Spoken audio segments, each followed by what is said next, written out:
This is What the Hack 15's check-in number 8, where we will overview the progress we have made this week in the app development and evaluation portions of our project. This week, we implemented the feedback methods from the Figma wireframe and continued the overall UI development process. We also connected the newly created UI with the Java methods discussed in our previous check-in number 7 to have a cohesive application. Lastly, this week, we used 2 predictive evaluation methods to take a closer look at usability and task analysis of the app. The current project activities are focused on finishing the application development and beginning the evaluation phase, as we now have a working application. The user interface updates we have finished implementing this week include completing the main screen the user sees upon opening the application. The main screen has 4 buttons on the right. The Start Compressions button launches a practice session of CPR as outlined in the Figma wireframe from our previous check-in and shown on the next slide. The Turn on Slow Mode button reduces the beats per minute in this practice session to 60 beats per minute instead of the typical 120 beats per minute, which can help a user to focus more on compression depth than their speed for practice purposes. The Turn on Last 10 Depths every 20 seconds button provides the last 10 depths in inches every 20 seconds for 3 sets of feedback throughout the duration of the practice session instead of only in the final summary card that is displayed at the end of the session. This is also shown on the next slide. The last button opens the tutorial, which is seen on the right-hand side of the slide, that outlines 4 portions of instructions regarding how to hold the phone, where to place palms to administer a compression, and how to interpret feedback in the practice session.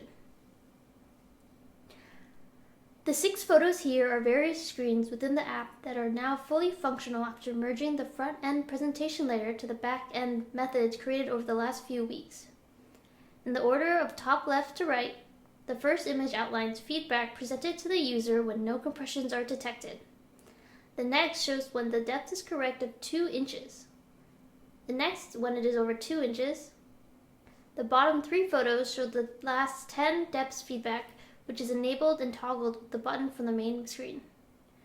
The next shows the statistics given to the user at the end of the practice session, which shows how well they met the target rate and depth and the count of their compressions. For evaluating this now functional app, we created a GOMS model. GOMS stands for Goals, Operators, Methods, and Selection Rules. This model is created to evaluate how the specific tasks and the time it takes to complete them varies between the 3 user personas we are evaluating: no knowledge of CPR, some knowledge, and intermediate. The overall purpose of the model is to find areas where efficiency can be improved and to better understand how the app will accommodate different users and the methods they will develop through use of the app. The GOMS model can tell us different things about each of the 3 user types.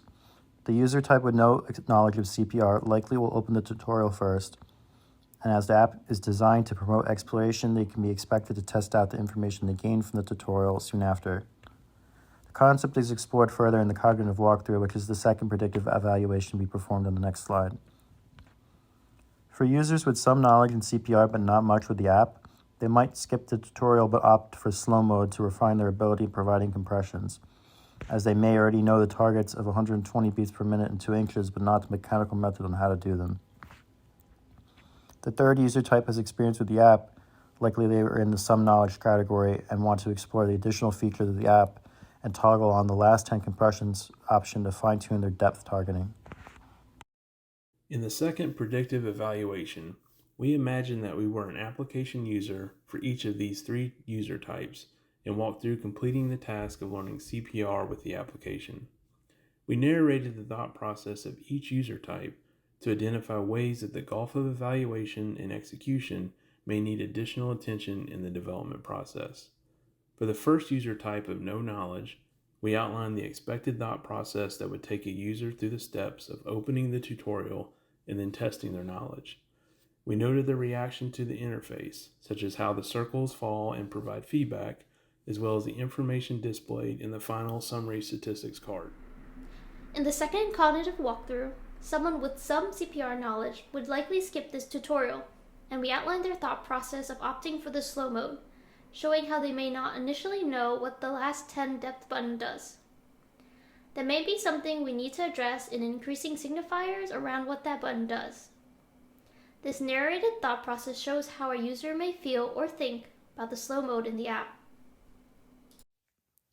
The final cognitive walkthrough shows the intermediate user's thought process, who is familiar with the app's slow mode, may have read the tutorial, and has used it in at least a few practice sessions. They press the last 10 depths button as they've explored the other areas of the app when they were less experienced, but haven't pressed this yet. The thought process outlines how they react to the status of the 10 depths being provided every 20 seconds and how it may help them adapt and identify mistakes when providing compressions. Next week, we will work on preparing the final presentation, adding the finishing touches to the UI incorporating the results of the predictive evaluations, and performing some final testing and making conclusions about our development process and outcome of the project.